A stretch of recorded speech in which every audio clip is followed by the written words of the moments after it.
Maharashtra police भरतीची तयारी करणाऱ्या राज्यातील लाखो युवक युवतींना माझा नमस्कार।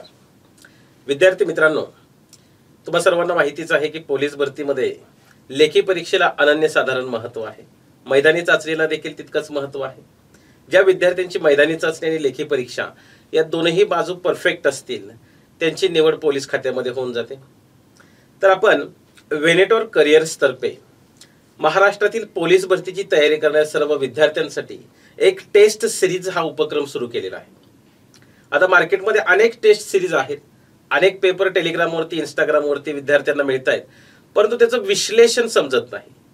वेनेटोर करिअर्सच्या टेस्ट सिरीजचा हा फायदा आहे की यामध्ये विद्यार्थ्यांना सर्व 100 प्रश्नांचं सखोल विश्लेषण देखील तुमच्या मोबाईलवरती उपलब्ध होणार आहे।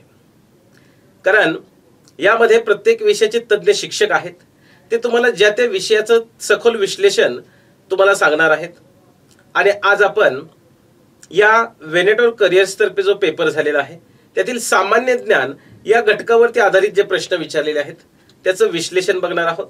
कारण सामान्य ज्ञान हा असा घटक आहे की ज्याचा आवाका खूप मोठा आहे।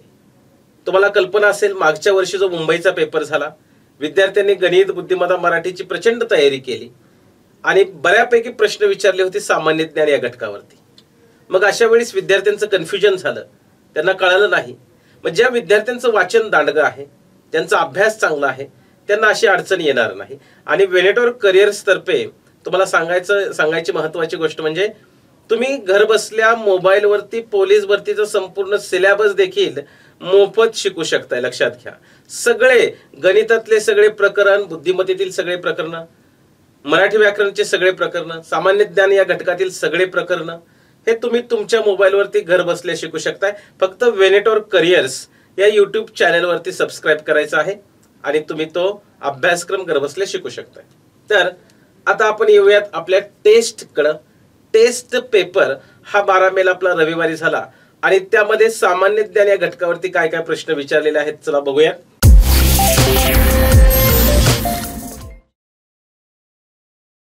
यामध्ये तुम्हाला विश्लेषणाला आपण सुरुवात करूयात। बघा, प्रश्न 51 पासून सामान्य ज्ञान या घटकाला सुरुवात झालेली आहे।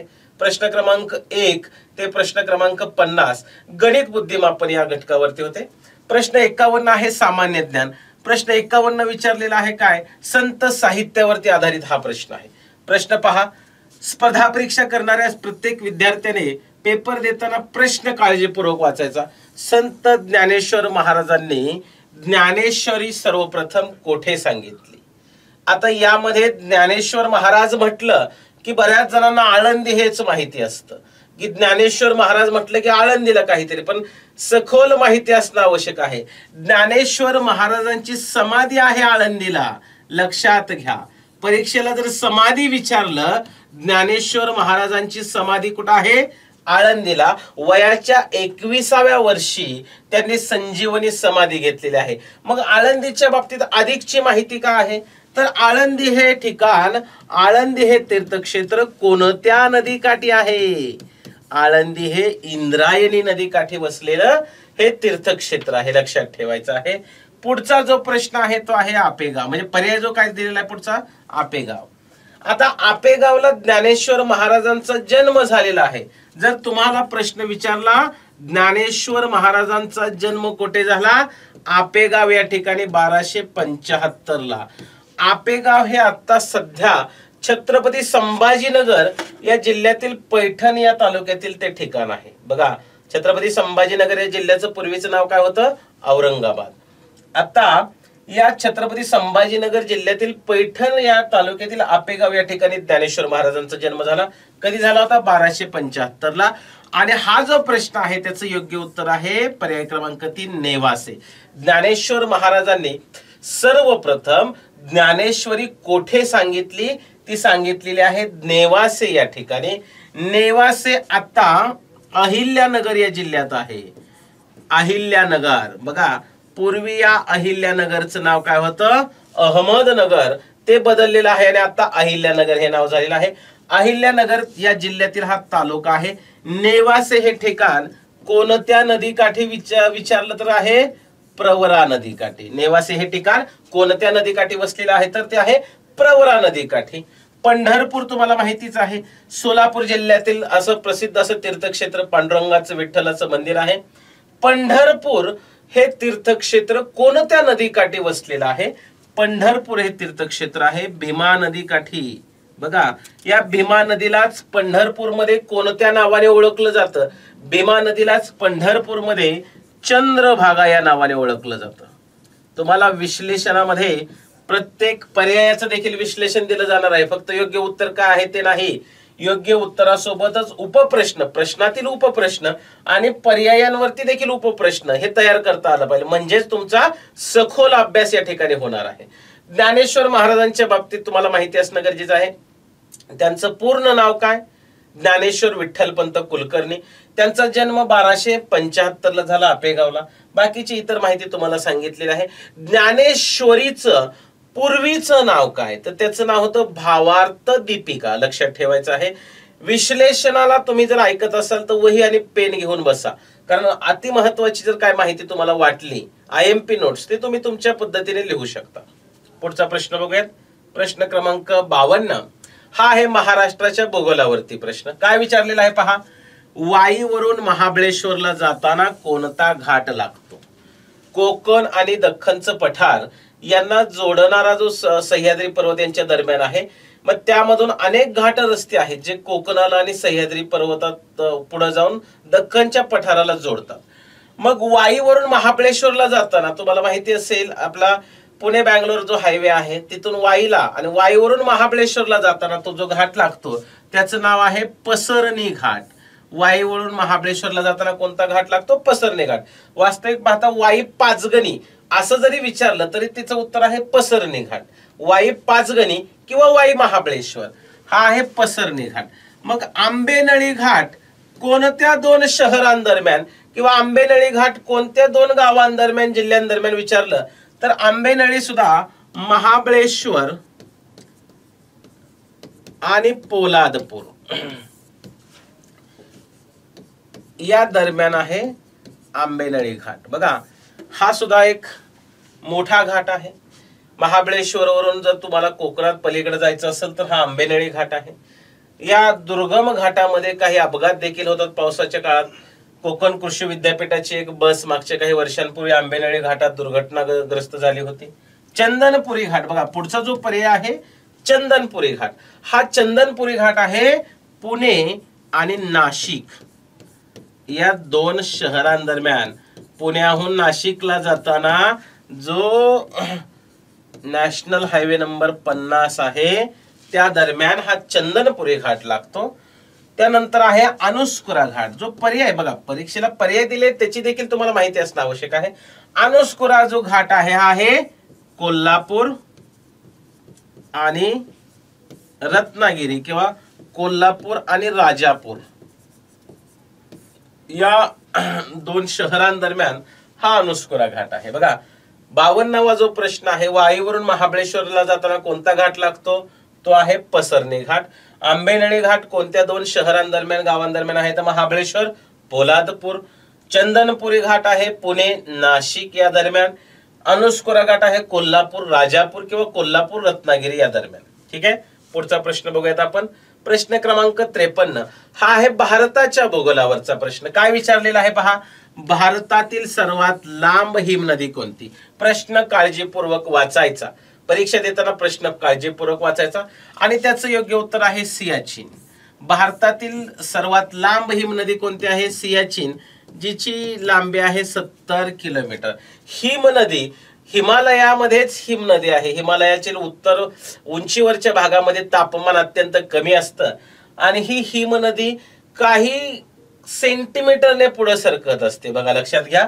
वास्तविक पाहता आहे सियाचीन जगातील सर्वात उंचीवरची युद्धभूमी देखील आहे. उंचीवरचं आपल्या आर्मीचं ठिकाण देखील आहे, भारतीय इंडियन आर्मीचं. त्याच्यावरती पाकिस्तान देखील आपला हक्क सांगतो. म्हणून भारताने या सियाचीन वरती एक आपल्या आर्मीच्या जवानांनी तिथं एक तुकडी देखील स्थापन केलेली आहे सियाचीन मध्ये. चंद्रा ही देखील एक हिमनदी आहे. गंगोत्री, गंगोत्री म्हणजे गंगा नदीचं उगम स्थान. गंगा नदीचं उगम त्या ठिकाणी होतो गंगोत्री या ठिकाणी. यमुनोत्री सुद्धा ही नदी आहे. यमुनोत्री म्हणजे यमुना नदीचं उगम स्थान त्या ठिकाणी होतं. 53वा जो प्रश्न आहे सियाचीन. हे सियाचीन म्हणजे 53वा जो प्रश्न आहे, भारतातील सर्वात लांब हिम नदी कोणती, ती आहे सियाचीन. लक्षात ठेवायचं आहे. पुढचा प्रश्न बघूयात आपण. हा प्रश्न 54वा आहे भारताच्या भूगोलावरती. काय प्रश्न आहे पहा. खनिज संपत्तीने समृद्ध असलेले छोटा नागपूरचे पठार भारतातील कोणत्या राज्यात वसलेले आहे. भारतामध्ये अनेक राज्यांमध्ये विविध प्रकारची खनिज संपत्ती आढळते. त्यातल्या त्यात छोटा नागपूरचा जो पठार आहे त्यामध्ये भारतातील बऱ्यापैकी खनिज संपत्तीने समृद्ध असलेलं हे पठार आहे. वास्तविक पाहता छोटा नागपूरचं पठार हे कोणत्याही एका राज्यामध्ये नाही. ते झारखंड मध्ये पण आहे, छत्तीसगड मध्ये पण आहे, बिहार मध्ये पण आहे, पश्चिम बंगाल मध्ये देखील आहे. तर या प्रश्नाचं योग्य उत्तर आहे इथं झारखंड. आता तुम्ही म्हणाल की सर इथं छत्तीसगड पण दिलेला आहे. बघा छोटा नागपूरच्या पठाराचा बहुतांश भाग, जास्तीत जास्त भाग आहे हा झारखंड या राज्यामध्ये. म्हणून छोटा नागपूरचं पठार कोणत्या राज्यामध्ये आहे असं विचारलं तर त्याचं उत्तर लिहायचं आहे झारखंडला. हा जो विदर्भ महाराष्ट्र दिलेला आहे, आता महाराष्ट्रामध्ये जेवढी खनिज संपत्ती आढळते त्यापैकी बऱ्यापैकी कोणत्या प्रादेशिक विभागात आढळते असं विचारलं तर ते काय लिहायचं आहे, विदर्भात आढळते. महाराष्ट्रातील कोणत्या प्रादेशिक विभागात सर्वात जास्त खनिज संपत्ती आढळते ते कुठं, विदर्भामध्ये. छत्तीसगड, आता या छत्तीसगडची राजधानी कधी कधी विचारतात. काय राजधानी आहे हो, छत्तीसगडची राजधानी आहे रायपूर. झारखंडची राजधानी सुद्धा माहिती पाहिजे तुम्हाला, काय, रांची. उत्तराखंड, उत्तराखंडलाच देवभूमी म्हणतात. केदारनाथ, बद्रीनाथ सारखी तीर्थक्षेत्र त्या ठिकाणी आहेत. या उत्तराखंडची राजधानी आहे देहराडून.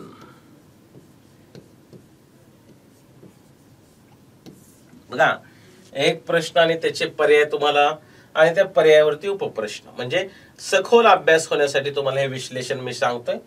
54व्या प्रश्नाचं योग्य उत्तर काय आहे, छोटा नागपूरचं पठार झारखंड या राज्यामध्ये आहे. महाराष्ट्रातील कोणत्या प्रादेशिक विभागात, विदर्भात सर्वाधिक खनिज संपत्ती आढळते. छत्तीसगडची राजधानी कोणती आहे, रायपूर. झारखंडची राजधानी कोणती आहे, रांची. आणि उत्तराखंडची राजधानी कोणती आहे, देहराडून. लक्षात ठेवा. पुढचा प्रश्न बघूयात. प्रश्न 55 काय विचारलेला आहे, महाराष्ट्राच्या भूगोलावरचा हा प्रश्न आहे. घोलवड हे चिकूच्या उत्पादनासाठी प्रसिद्ध असलेले ठिकाण खालीलपैकी कोणत्या जिल्ह्यात आहे. आता बऱ्याच विद्यार्थ्यांना अजूनही वाटते की घोलवड हे ठाणे जिल्ह्यात आहे, परंतु घोलवड हे ठाणे जिल्ह्यात नाही, ते आहे पालघर जिल्ह्यामध्ये. अजूनही पोलीस भरतीच्या अनेक पुस्तकांमध्ये घोलवडचा उल्लेख ठाणे जिल्ह्यातच दिलेला आहे, परंतु तो ठाणे जिल्ह्यात नाही. घोलवड हे आहे पालघर जिल्ह्यात. ठाणे जिल्ह्याविषयी काय सांगता येईल, ठाणे जिल्ह्याचं एक वैशिष्ट्य मी सांगतो परीक्षाभिमुख पद्धतीने. महाराष्ट्रातील सर्वाधिक महानगरपालिका असलेला हा जिल्हा आहे. सर्वाधिक महानगरपालिका या ठाणे जिल्ह्यात आहेत. किती आहे तो, ठाणे जिल्ह्यामध्ये सर्वाधिक महानगरपालिका आहेत 6. महाराष्ट्रातील सर्वाधिक महानगरपालिका कोणत्या जिल्ह्यात आहेत, ठाणे जिल्ह्यामध्ये आहेत. पालघर या जिल्ह्याचं काय सांगता येईल, हा जिल्हा 1 ऑगस्ट 2014 ठाणे जिल्ह्यातून वेगळा झाला आणि हा महाराष्ट्राचा कितवा जिल्हा आहे, 36वा जिल्हा. पूर्वी महाराष्ट्रात 35 जिल्हे होते, मात्र 1 ऑगस्ट 2014 ठाणे जिल्ह्यातून पालघर जिल्हा हा वेगळा झाला आणि तो महाराष्ट्राचा 36वा जिल्हा बनलेला आहे. नाशिक कशासाठी प्रसिद्ध आहे हो, नाशिकची तुम्हा सर्वांना माहिती आहे, द्राक्षे प्रसिद्ध आहे. नाशिकमध्ये डाळिंबाचं देखील चांगलं उत्पादन होतं. कांद्याची देखील मोठी लासलगाव ही जी बाजारपेठ आहे ती नाशिक जिल्ह्यात आहे. कांदा उत्पादनामध्ये देखील नाशिक जिल्हा अग्रेसर आहे. द्राक्षे असेल, डाळिंब असेल, कांदा असेल, हे नाशिक जिल्ह्यामध्ये आहे. धुळे जो पर्याय दिलेला आहे, धुळे हे महाराष्ट्रातील खानदेश या प्रादेशिक विभागातील तो जिल्हा आहे. धुळे जिल्ह्यात किती तालुके आहेत, तर धुळे जिल्ह्यामध्ये 4 तालुके आहेत. 4 तालुके असणारा हा धुळे जिल्हा आहे. हेही तुम्हाला लक्षात ठेवायचं आहे. ओके. 55वा जो प्रश्न आहे, घोलवड हे चिकूसाठी प्रसिद्ध असलेले ठिकाण पालघर जिल्ह्यामध्ये आहे. ठाणे जिल्ह्याविषयी काय सांगितलं, सर्वाधिक महानगरपालिका आहेत किती, 6. पालघर जिल्हा हा 1 ऑगस्ट 2014 ठाणे जिल्ह्यातून वेगळा झाला आणि तो महाराष्ट्रातील कितवा जिल्हा बनला, 36वा जिल्हा बनला. नाशिकची काय प्रसिद्ध आहे, द्राक्षे, डाळिंब आणि कांदा. धुळे जिल्हा हा खानदेश या प्रादेशिक विभागात आहे आणि त्यामध्ये 4 तालुके आहेत. ठीक आहे, पुढचा प्रश्न बघूयात.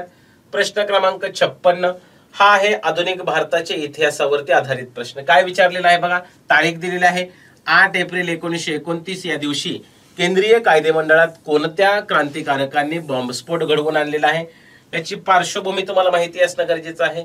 ब्रिटिश सरकारने पब्लिक सेफ्टी बिल नावाचं एक बिल आणलं होतं आणि त्या पब्लिक सेफ्टी बिलच्या नावाखाली ब्रिटिश सरकार अरेरावी करत होतं, मनमानी करत होतं, भारतीयांवरती अन्याय करत होतं. त्याचा निषेध करण्यासाठी भगत सिंग आणि बटुकेश्वर दत्त या 2 क्रांतिकारकांनी कायदे मंडळामध्ये बॉम्बस्फोट घडवून आणला. वास्तविक पाहता तो बॉम्बस्फोट घडवून आणायचा हेतू हाच होता की जगभरातील इतर देशांचं भारताकडे लक्ष वेधून घेणं, की ब्रिटिश सरकार, इंग्रज सरकार भारतीयांवरती किती अन्याय करतंय हे दाखविण्याचा फक्त तो हेतू होता. वास्तविक पाहता त्या बॉम्बस्फोटात कोणालाही जखमी अथवा मृत करायचा हेतू नव्हता. कारण हे भगतसिंग आणि बटुकेश्वर दत्तांनी जेव्हा बॉम्बस्फोट केला तेव्हा ते स्वतःहून हजर झाले. इन्कलाब जिंदाबादचा नारा त्यांनी दिला आणि स्वतःहून पोलिसांच्या स्वाधीनते झाले. मग भगतसिंग व राजगुरू असेल, भगतसिंग व सुखदेव असेल, राजगुरू सुखदेव असेल, यांचं कार्य तुम्हाला माहिती आहे. आझाद हिंद सेनेमध्ये चंद्रशेखर आझाद यांच्या सोबत त्यांनी चांगलं काम केलं होतं. जनरल सॉन्डर्सची हत्या त्यांनी केली होती, कारण लाला लजपत राय यांचा मृत्यू त्या सॉन्डर्सच्या लाठी हल्ल्यात झालता. मग लाला लजपत राय यांच्या खुनाचा बदला घेण्यासाठी, यांच्या हत्येचा बदला घेण्यासाठी भगतसिंग, राजगुरू सुखदेव यांनी सॉन्डर्सची हत्या केली. त्यामुळे त्यांची फाशीची त्यांना शिक्षा दिली गेली. मग या भगतसिंग, सुखदेव व राजगुरू यांना फाशी कधी दिली तर ती तारीख आहे 23 मार्च 1931. 23 मार्च 1931 ला भगतसिंग, सुखदेव आणि राजगुरू यांना फाशीची शिक्षा दिली गेली. 23 मार्च हा दिवस शहीद दिन म्हणून साजरा केला जातो. शहीद दिन हा कधी असतो तर तो असतो 23 मार्च या दिवशी. शहीद दिन भगतसिंग, राजगुरू आणि सुखदेव यांच्या बलिदानानिमित्त, यांच्या बलिदानासाठी आपण सर्व भारतीय लोक शहीद दिन साजरा करतो, लक्षात ठेवायचं आहे. पुढचा प्रश्न बघूयात. प्रश्न क्रमांक 57 हा आहे भारताच्या इतिहासावरती प्रश्न आहे. पाळेकरांचा उठाव खालीलपैकी कोठे झाला. वास्तविक पाहता 1857 चा उठाव तुम्हाला सर्वांना माहिती आहे. ब्रिटिश सत्तेविरोधात 1857 ला प्रचंड मोठा उठाव झाला. परंतु त्या मुख्य उठावाच्या अगोदर देखील ब्रिटिश सरकार विरोधात छोटे छोटे मोठे मोठे उठाव होत होते. मग त्यापैकीच पाळेकरांचा उठाव कोठे झाला असं विचारलेला आहे. तर तो झालेला आहे आंध्र प्रदेश या ठिकाणी. बघा, आंध्र प्रदेश तुम्ही कसं लिहिता, शॉर्ट मध्ये लिहायचं तर AP, आंध्र प्रदेश. मग या ट्रिक वरून तुम्ही आंध्र प्रदेश मध्ये पाळेकरांचा उठाव AP असं देखील लक्षात ठेवू शकता. ओडिसा मध्ये काय झालं होतं, ओडिसामध्ये पोलका या जमातीच्या लोकांनी ब्रिटिश सरकारविरोधात उठाव केला होता. पश्चिम बंगाल, या पश्चिम बंगालमध्ये संन्याशी लोकांनी ब्रिटिश सरकार विरोधात उठाव केला होता. परीक्षेला हे विचारलं की बाबा संन्याशांचे बंड कोठे झाले होते तर ते झाले होते पश्चिम बंगाल या ठिकाणी. झारखंड मध्ये काय झालं होतं, झारखंड मध्ये हो मुंडा या जमातीच्या लोकांनी ब्रिटिश शासनाविरोधात उठाव केला होता. कुणी, हो मुंडा या जमातीच्या लोकांनी.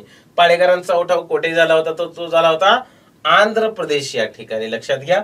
ओडिसामध्ये कोणाचा, पोलका जमातीच्या लोकांनी केला होता.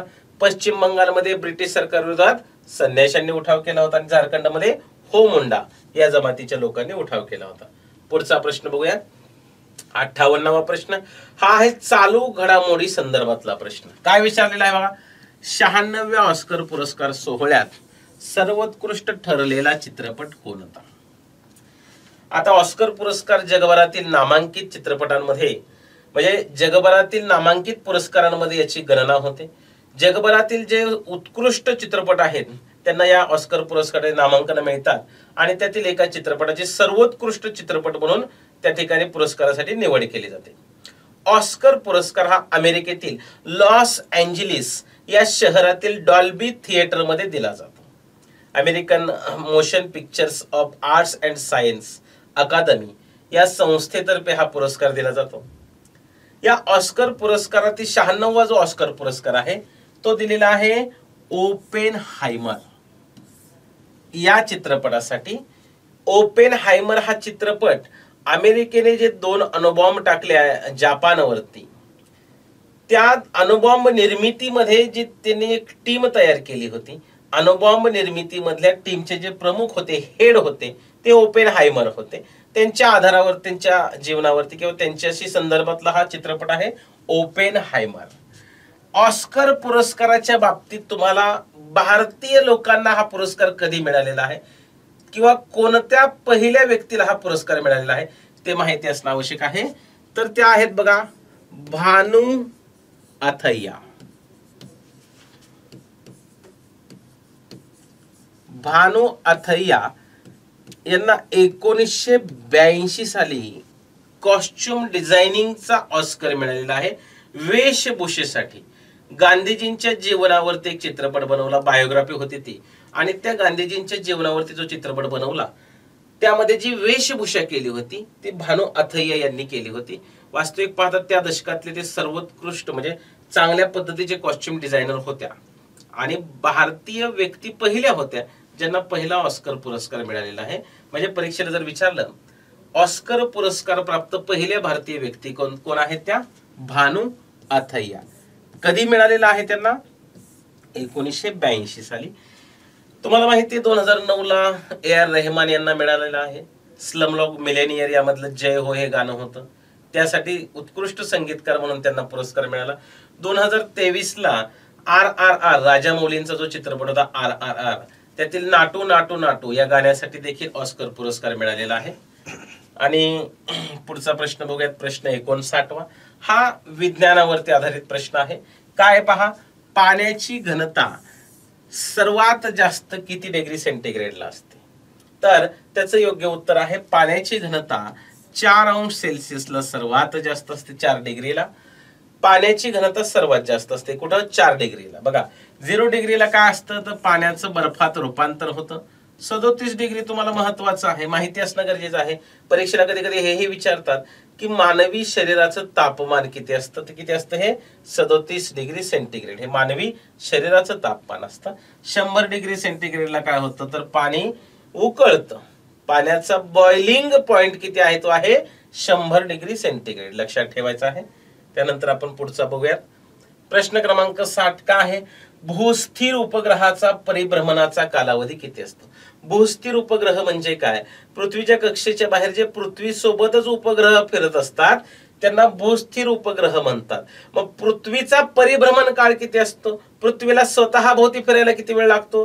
23 तास 56 मिनिटे 4 सेकंद एक्झॅक्टली टायमिंग हा आहे. आणि ढोबळमानाने आपण त्याला 24 तास म्हणतो, म्हणजे 1 दिवस. मग पृथ्वीचा परिभ्रमण काळ जेवढा आहे तेवढाच काळ या भूस्थिर उपग्रहांचा देखील आहे. भूस्थिर उपग्रहांचा परिभ्रमण कालावधी सुद्धा 24 तास एवढाच आहे. या 60व्या प्रश्नाचं योग्य उत्तर काय आहे? 24 तास परिभ्रमण काळ, स्वतः भोवती फिरण्याचा काळ विचारलेला आहे. ओके.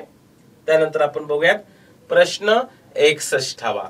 हा आहे चालू घडामोडी संदर्भातला. काय आहे बघा, 2024 मध्ये होत असलेली लोकसभेची सार्वत्रिक निवडणूक कितव्या लोकसभेसाठी असेल? म्हणजे आता ज्या निवडणुका भारतामध्ये होत आहेत त्या कितव्या लोकसभेसाठी आहेत? मग पहिली भारतातील सार्वत्रिक निवडणुका कधी झाली? 1952 साली. भारतामध्ये पहिल्यांदा लोकसभेची सार्वत्रिक निवडणूक झाली होती 1952 साली. आता 2024 ला जी होत आहे ती आहे 18वी लोकसभा, लक्षात घ्या. 16वे लोकसभेची निवडणूक कधी पार पडली होती? 2014 ला. 17व्या लोकसभेच्या निवडणुका कधी पार पडल्या होत्या? 2019 ला. 18व्या लोकसभेसाठी सध्या देशामध्ये 2024 ला निवडणुका पार पडत आहेत आणि 19व्या लोकसभेसाठी 2029 ला निवडणुका होणार आहेत, लक्षात ठेवायचं आहे. त्यानंतर पुढचा प्रश्न बघूयात आपण. 62वा जो प्रश्न आहे हा विज्ञानावरती विचारलेला आहे. काय प्रश्न आहे पहा, कर्करोगाचा उपचार व निदान करणाऱ्या डॉक्टरांना काय म्हणतात? तर जे स्पेशलिस्ट असतात ते स्पेशलिस्ट कार्डिओलॉजिस्ट म्हणजे काय, हृदयाशी संबंधित असणाऱ्या डॉक्टरांना किंवा हार्ट स्पेशलिस्ट जे असतात त्यांना काय म्हणतात? कार्डिओलॉजिस्ट. हृदयाशी संबंधित असणाऱ्या डॉक्टरांना कार्डिओलॉजिस्ट म्हणतात. अँकोलॉजिस्ट म्हणजेच या प्रश्नाचं योग्य उत्तर कर्करोगाच्या उपचार व निदान करणाऱ्या एक्सपर्ट डॉक्टरांना काय म्हणतात? अँकोलॉजिस्ट. कॅन्सर एक्सपर्ट जे असतात त्यांना काय म्हणतात? अँकोलॉजिस्ट. बघा, मग हे न्यूरोलॉजिस्ट कशातील एक्सपर्ट असतात? तर मेंदूशी संबंधित जे डॉक्टर असतात, ब्रेनशी रिलेटेड जे एक्सपर्ट असतात त्यांना काय म्हणतात? न्यूरोलॉजिस्ट. नेफ्रोलॉजिस्ट कशातील एक्सपर्ट असतात? तर ते किडनी किंवा आपलं जे मूत्रपिंड आहे त्यामधील एक्सपर्ट डॉक्टरांना काय म्हणतात? नेफ्रोलॉजिस्ट म्हणतात. 62व्या प्रश्नाचं योग्य उत्तर आहे पर्याय क्रमांक 2 अँकोलॉजिस्ट. कर्करोगाशी संबंधित किंवा एक्सपर्ट डॉक्टरांना काय म्हणतात? अँकोलॉजिस्ट. कार्डिओलॉजिस्ट म्हणजे हार्ट, न्यूरोलॉजिस्ट म्हणजे मेंदू आणि नेफ्रोलॉजिस्ट म्हणजे किडनी किंवा मूत्रपिंड. पुढचा प्रश्न बघूयात. प्रश्न क्रमांक 63वा हा विचारलेला आहे पंचायत राज या घटकाशी संबंधित असलेला हा प्रश्न. खालीलपैकी चुकीची जोडी ओळखा. आता तुम्हाला पर्याय वाचायचे: ग्रामपंचायत तलाठी, पंचायत समिती गटविकास अधिकारी, जिल्हा परिषद उपमुख्य कार्यकारी अधिकारी, नगरपालिका मुख्याधिकारी. बऱ्यापैकी काही जणांचा अभ्यास आहे त्यांना लगेच उत्तर कळालं असेल, परंतु काही जणांना असं वाटणार हे सगळे बरोबरच, यातलं चुकीची जोडी कशी ओळखायची? तर यातले 3 आहेत त्याचे सचिव. आता पहिला जो पर्याय आहे ग्रामपंचायत, मला सांगा ग्रामपंचायतीचा सचिव तलाठी असतो का? नसतो. ग्रामपंचायतीचा सचिव असतो ग्रामसेवक. आणि यांनी फसवण्यासाठी तलाठी दिलेला आहे. म्हणजे या प्रश्नाचे योग्य उत्तर काय आहे? पर्याय क्रमांक 1 ग्रामपंचायत तलाठी ही जोडी चुकीची आहे. इथं काय जोडी असणं गरजेचं आहे? ग्रामपंचायत ग्रामसेवक. ग्रामपंचायतीचे सचिव कोण आहेत? ग्रामसेवक. पंचायत समितीचे सचिव कोण असतात? गट विकास अधिकारी. त्यांनाच काय म्हणतात? ब्लॉक डेव्हलपमेंट ऑफिसर किंवा BDO. जिल्हा परिषदेचे सचिव कोण असतात? इथं बऱ्याच जणांना असं वाटलं मुख्य कार्यकारी अधिकारी, ते नाही. जिल्हा परिषदेचे सचिव असतात उपमुख्य कार्यकारी अधिकारी, DYCEO, deputy chief executive officer असं त्यांना म्हणतात. आणि नगरपालिका किंवा नगर परिषदेचे सचिव कोण असतात? ते असतात मुख्याधिकारी, चीफ ऑफिसर असं त्यांना म्हटलं जातं. ग्रामपंचायतीचे सचिव ग्रामसेवक, पंचायत समितीचे गट विकास अधिकारी, जिल्हा परिषदेचे उपमुख्य कार्यकारी अधिकारी आणि नगरपालिकेचे मुख्याधिकारी. लक्षात ठेवायचं आहे. त्यानंतर आपण बघूयात प्रश्न 64 हा विचारलेला आहे चालू घडामोडीशी संबंधित. काय विचारलेला आहे पहा, अशोक सराफ यांना मिळालेला महाराष्ट्र भूषण पुरस्कार कोणत्या वर्षासाठीचा आहे?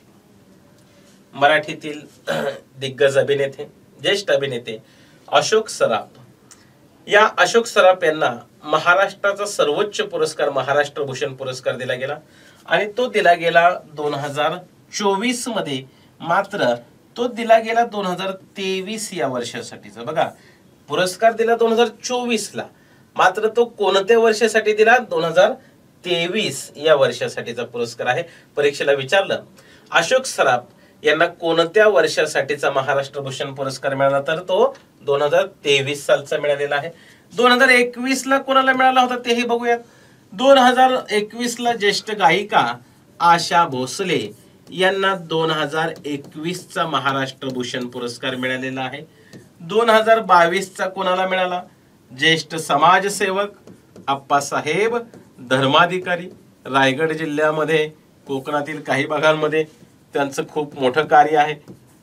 हा आप्पासाहेब धर्माधिकारी यांना जो पुरस्कार दिला होता ऐन उन्हाळ्यामध्ये, उष्माघाताने अनेक लोक तिथं दगावली होती या कार्यक्रमात. तो कार्यक्रम वादामध्ये सापडला होता. आपल्याला त्याच्याशी घेणं देणं नाही, परंतु 2022 चा महाराष्ट्र भूषण कोणाला मिळाला तर तो आप्पासाहेब धर्माधिकारी यांना. 2023 चा मिळालेला आहे अशोक सराफ यांना.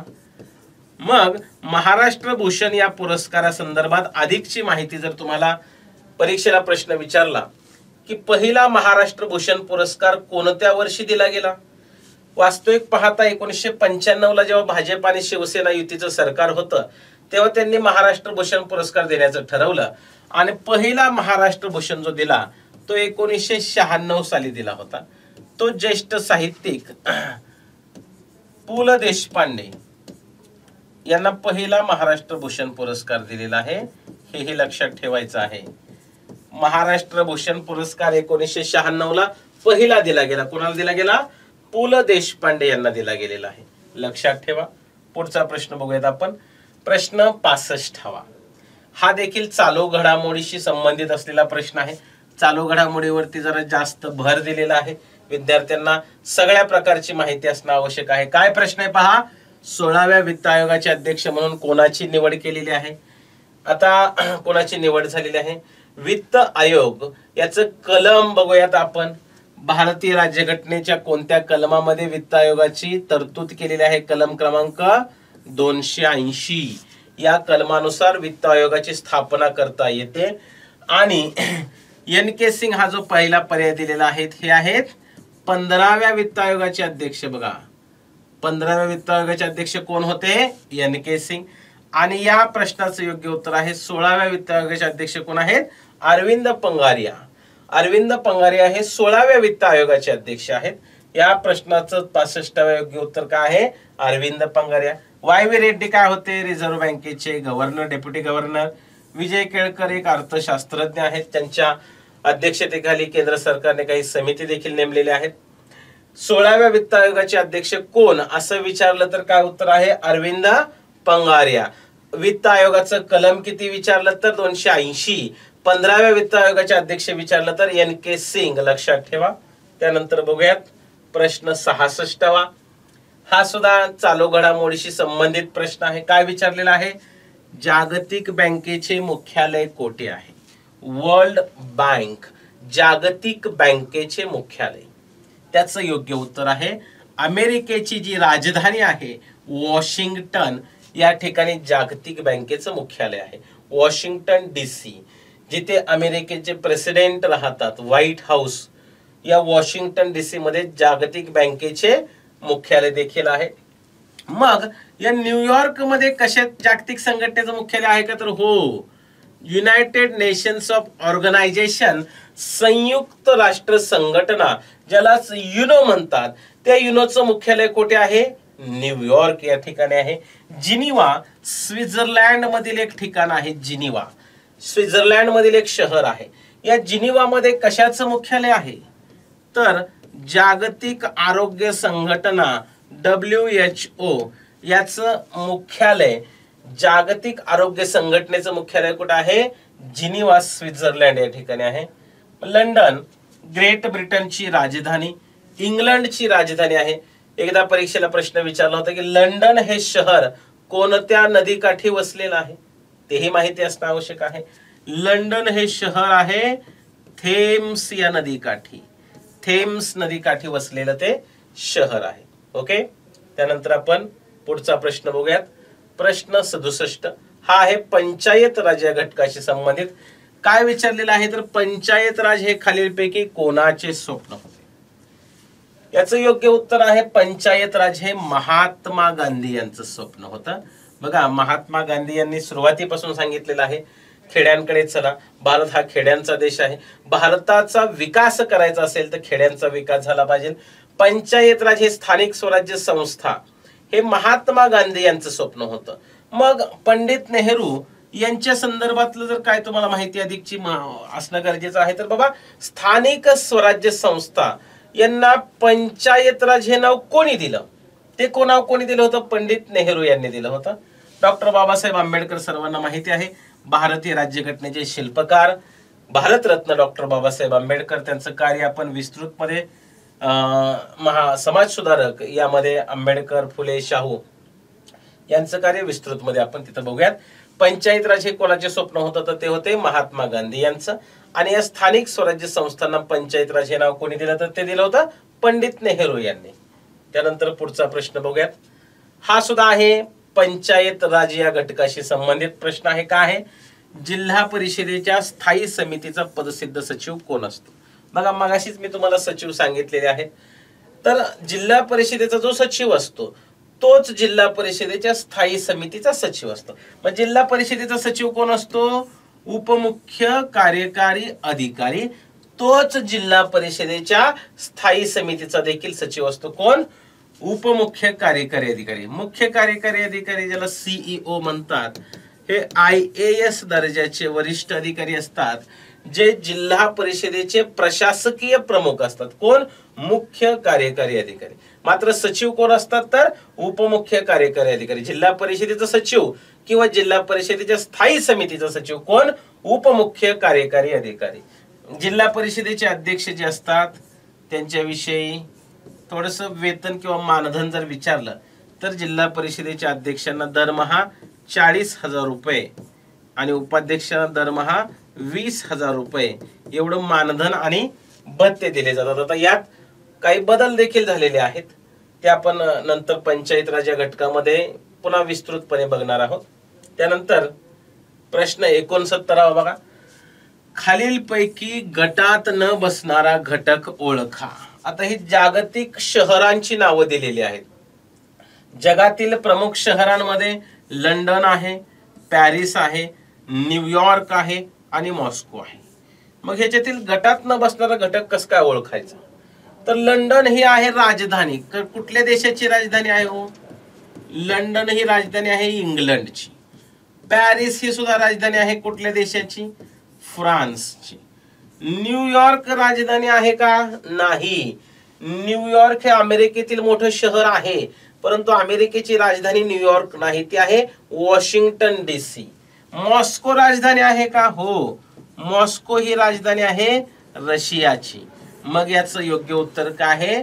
पर्याय क्रमांक 3 न्यूयॉर्क. कारण इतर तीनही शहर हे राजधानी आहेत, न्यूयॉर्क ही राजधानी नाही, म्हणून गटात न बसणारा घटक कोणता आहे? न्यूयॉर्क.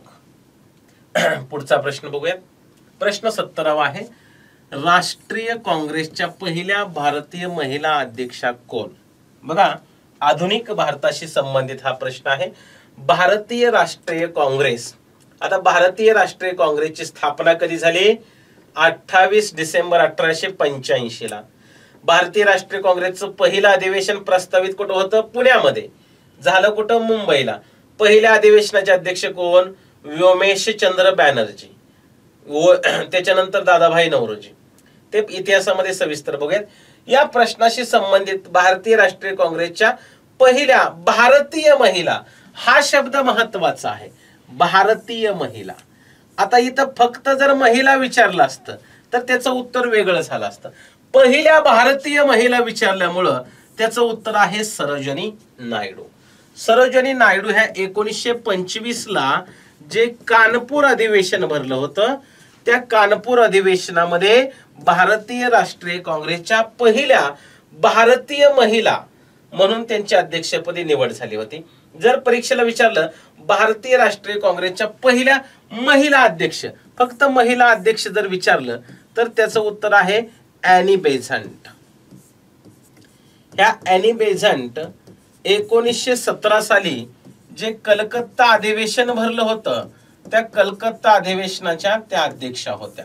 भारतीय राष्ट्रीय काँग्रेसच्या पहिल्या महिला अध्यक्ष विचारलं तर ॲनी बेझंट, आणि भारतीय राष्ट्रीय काँग्रेसच्या पहिल्या भारतीय महिला अध्यक्ष विचारलं तर कोण लिहायचं आहे? सरोजिनी नायडू. मग इथं सुचेता कृपलानी विषयी काय सांगता येईल?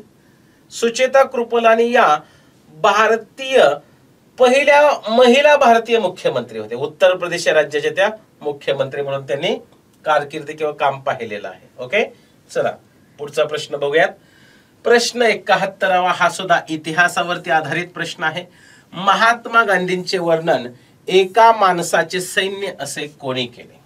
बघा महात्मा गांधी यांनी आपलं जीवन भारताला स्वतंत्र मिळवून देण्यासाठी अर्पित केलेलं आहे, आणि या महात्मा गांधी यांचं एका माणसाचं सैन्य म्हणजेच वन मॅन आर्मी म्हणून लॉर्ड माउंट बॅटन यांनी त्यांचं वर्णन केलेलं. वन मॅन आर्मी, एका माणसाचं सैन्य, असं त्यांनी महात्मा गांधी यांचं वर्णन केलेलं आहे. कोणी?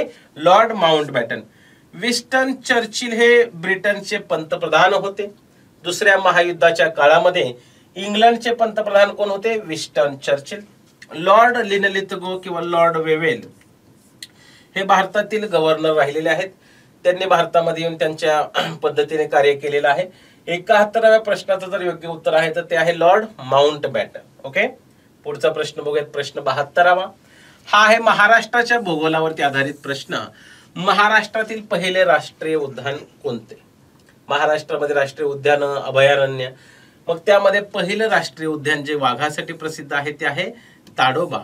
1955ला त्याला राष्ट्रीय उद्यान म्हणून मान्यता मिळाली. हे महाराष्ट्रातील पहिलं राष्ट्रीय उद्यान आहे. राधानगरी का आहे? राधानगरी महाराष्ट्रातील राधानगरी हे महाराष्ट्रातील पहिले अभयारण्य आहे. बघा, महाराष्ट्रातील पहिले अभयारण्य जर विचारलं तर काय लिहायचं आहे? राधानगरी. कोल्हापूर जिल्ह्यातील गव्यांसाठी प्रसिद्ध असलेलं ते ठिकाण आहे. चांदोली ज्याला आपण सह्याद्री व्याघ्र प्रकल्प या नावाने ओळखला जातो. 4 जिल्ह्यांमध्ये आहे ते. सातारा, सांगली, कोल्हापूर, रत्नागिरी या 4 जिल्ह्यांमध्ये त्याचं कार्यक्षेत्र आहे. ते सुद्धा वाघांसाठी राखीव असलेलं सह्याद्री व्याघ्र प्रकल्प या चांदोली अभयारण्यात आहे. गुगामल हे अमरावती जिल्ह्यातील एक उद्यान, राष्ट्रीय उद्यान आहे गुगामल. ओके, महाराष्ट्रातील पहिले राष्ट्रीय उद्यान जर विचारलं तर ते कोणतं आहे? ताडोबा. ओके, चला पुढचा प्रश्न बघूयात. प्रश्न 73वा हा भूगोलावरती आहे. सूर्याला सर्वात जवळचा ग्रह कोणता? आपल्या सूर्यमालेत पृथ्वीसह इतर जे 8 ग्रह आहेत त्यामध्ये सूर्याला सर्वात जवळचा ग्रह कोणता विचारलेला आहे? त्याचं उत्तर आहे बुध. हा सूर्याला सर्वात जवळचा ग्रह आहे. मंगळ ग्रह विषयी काय सांगता येईल तर तांबूस तपकिरी असणारा तो ग्रह आहे. शुक्रालाच पहाट तारा असं म्हणतात. आणि पृथ्वी एकमेव सजीव सृष्टी अस्तित्वात असलेला ग्रह कोणता आहे तर ते आपली पृथ्वी आहे. मग मंगळ, बुध, शुक्र, पृथ्वी याचा सिक्वेन्स लक्षात ठेवण्यासाठी थोडक्यात मी तुम्हाला आकृतीच्या माध्यमातून इथं दाखवून देतो. कन्सिडर करा, हा आपला सूर्य आहे आणि इथलं हा आहे बुध ग्रह, हा आहे शुक्र ग्रह, ही आहे आपली पृथ्वी, हा आहे मंगळ, त्यानंतर हा आहे गुरु, मोठा ग्रह आहे, आधी आपल्याला काढता येणार नाही एवढा. हा आहे शनी, इकडं आहे युरेनस, नेपच्यून आणि प्लुटो. बघा, बुध ग्रह खरं तर इथं आकृतीत मोठा झालाय, त्याला जरा छोटा करतो. बुध हा सूर्यमालेतील सर्वात लहान ग्रह आहे. बुध हा सूर्यमालेतील सर्वात वेगवान ग्रह आहे. भूगोलाच्या लेक्चरमध्ये तुम्हाला विस्तृत माहिती त्याच्याविषयी दिली जाईल. 73व्या प्रश्नाचं योग्य उत्तर काय आहे? बुध हा ग्रह सूर्याला सर्वात जवळचा देखील आहे, सूर्यमालेतील सर्वात वेगवान देखील ग्रह आहे. त्यानंतर पुढचा प्रश्न बघूयात. 74वा काय आहे? राज्यघटनेशी संबंधित भारतीय राज्यघटनेच्या प्रस्तावनेतील शब्दांचा योग्य क्रम ओळखा. जी राज्यघटनेची प्रस्तावना दिलेली आहे त्यामध्ये योग्य क्रम काय आहे? सार्वभौम, धर्मनिरपेक्ष, लोकशाही, गणराज्य, समाजवादी. हा काय योग्य क्रम नाही. समाजवादी, सार्वभौम, धर्मनिरपेक्ष, लोकशाही, गणराज्य हा देखील योग्य क्रम नाही. लोकशाही, सार्वभौम, समाजवादी, धर्मनिरपेक्ष, गणराज्य हा देखील योग्य क्रम नाही. सार्वभौम, समाजवादी, धर्मनिरपेक्ष, लोकशाही, गणराज्य हा आहे त्याचा योग्य क्रम. प्रश्न 74वेचं योग्य उत्तर आहे सार्वभौम, समाजवादी, धर्मनिरपेक्ष, लोकशाही, गणराज्य. त्याची ट्रिक सा, स, ध, लो, ग या माध्यमातून सुद्धा तुम्ही ते लक्षात ठेवू शकता. सा, स, ध, ल, लो, ग. ओके, त्यानंतर पुढचा प्रश्न बघूयात. प्रश्न 75वा हा आहे चालू घडामोडीशी संबंधित प्रश्न. युक्रेन या देशाची राजधानी कोणती? रशियाचं आणि युक्रेनचं युद्ध जगभरात सगळीकडे त्या युद्धाचे पडसाद भोगावे लागलेले आहेत. रशियाने युक्रेनवरती आक्रमण केलं आणि युक्रेनचा ताबा मिळवण्याचा प्रयत्न, अजूनही ते युद्ध चालू आहे. जगात सध्या इस्रायल आणि पॅलेस्टाईनचं देखील युद्ध चालू आहे. मग हा युक्रेन चर्चेतला देश आहे. या युक्रेनची राजधानी कोणती आहे? कीव ही युक्रेनची राजधानी आहे, लक्षात ठेवा. मॉस्को कशाची राजधानी आहे? रशियाची राजधानी आहे. जेरुसलेम इस्रायल मधील एक महत्वाचं शहर आहे. गाझापट्टी पॅलेस्टाईन मधील शहर आहे. युक्रेन या देशाची राजधानी कोणती आहे तर ती आहे कीव, ही युक्रेनची राजधानी आहे. ओके, तर या पद्धतीने आपण वेनेटॉर करिअर्स तर्फे जो पेपर घेतला होता त्याचं सामान्य ज्ञान या घटकाचं संपूर्ण विश्लेषण पाहिलेलं आहे. प्रत्येक रविवारी तुम्हाला अल्प दरामध्ये दर्जेदार अशा पद्धतीने प्रश्नपत्रिका घेतली जाणार आहे. आणि जे महाराष्ट्रातील मुलं मुली पोलीस भरतीची तयारी करतात त्यांनी निश्चितपणे वेनेटॉर करिअर्सची टेस्ट सिरीज आवर्जून सोडवा, कारण हेतले बरेचसे प्रश्न तुम्हाला पुढे होऊ घातलेल्या पोलीस भरतीमध्ये विचारले जाणार आहेत आणि याचं विश्लेषण सुद्धा तुम्हाला दिलं जाणार आहे. ओके, तुम्हाला काही या व्हिडिओमध्ये शंका असेल, काही डाऊट असेल तर कमेंट बॉक्समध्ये निश्चितपणे तुम्ही ते विचारा.